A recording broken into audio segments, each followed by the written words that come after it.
Tá rodando aí com justiça pela internet uma cena de uma criança cearense numa cidade do Ceará, sendo filmada pela câmera, uma das câmeras das casas da rua. Então, uma criança apanhando latinha no meio da rua para reciclagem. Criança mesmo, 8, 9 anos por aí. E o homem lá, tomando sua cerveja, sentado na calçada, e quando está perto de terminar, a menina chega para recolher, tentar pegar a latinha dele, em vez dele entregar, ele joga a latinha no meio da rua. A menina vai lá e pega a latinha e continua. Aí o cidadão entra na casa, quando levanta, a carteira tinha ficado. Aí a câmera da casa filma a menina indo, pega a carteira, primeiro abre, pode até ter sido tentada alguma coisa, uma criança, mas no fim vai lá e entrega a carteira ao homem, certo? Então, para que essa cena se repita, não se formem novos Pablos Marçais por esse país, a gente tem que tirar esse cara da evidência que ele acha que tá certo? Já pensou uma criança dessa no futuro virar um Pablo Marçal? Tá certo? O comportamento dele é totalmente estelionatário o tempo inteiro, tá certo? Então, na política dele, agora na política dele, na política, nada que digam faça importa. O que importa é você causar o impacto no eleitor, que só gosta de idiota. O eleitor é muito imbecil. É a receita de Pablo Marçal. Agora, veja a invertida que ele tomou nessa questão. O número de reprises que foi feito nessa cena a nível de Brasil superou qualquer meme da época dos bolsonaristas, do menino do caminhão, dos pneus, dos ET e de tudo, né? O campeão de replay do Brasil foi essa cena de tudo que é jeito. Inclusive eu tive saudade do Ziraldo e de Quino também. Quino foi o criador do Mafalda, aquele argentino brilhante, que aqui se chamaria Quinca, que ele era Joaquim, certo? Então, só se viu para meme, para desmoralizar Pablo Marçal. Então, o impacto na imagem dele foi de lascar também. Como é que o caba vence onça, rinoceronte, tubarão, vence cavalo de costa, vence qualquer máquina, tanque de guerra, helicóptero, e o idoso com a cadeirada lascou esse super-herói. Tá certo? Então, ele devolveu o impacto merecido, tá certo?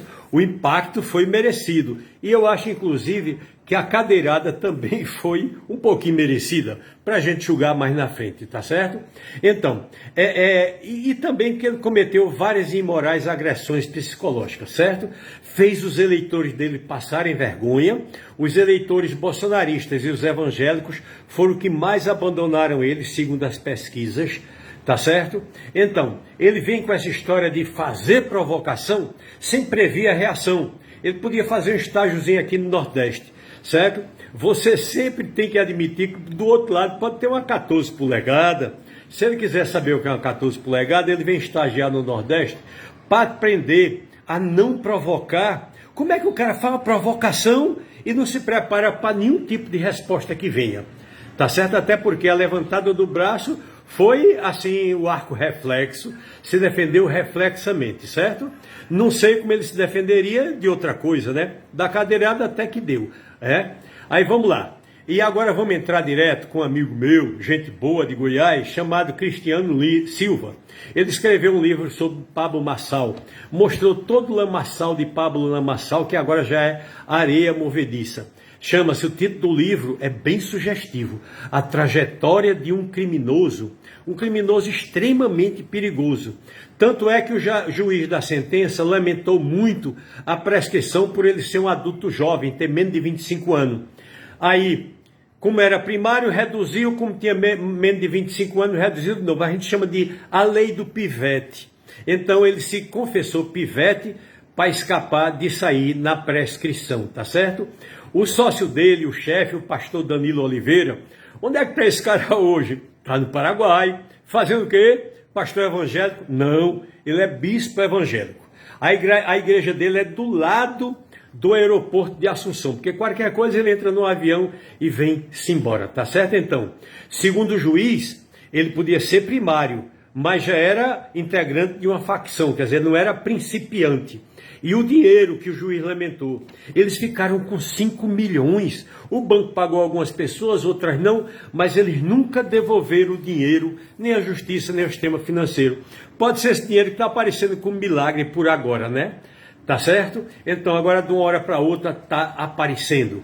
Tá certo? Além de que o livro liga ele direto a Edson Mello, que ele anda de mão dada com esse Edson Mello, que é esse tenente-coronel que serve de guarda-costa para ele, que está envolvido na morte do amiguinho dele chamado Felipe.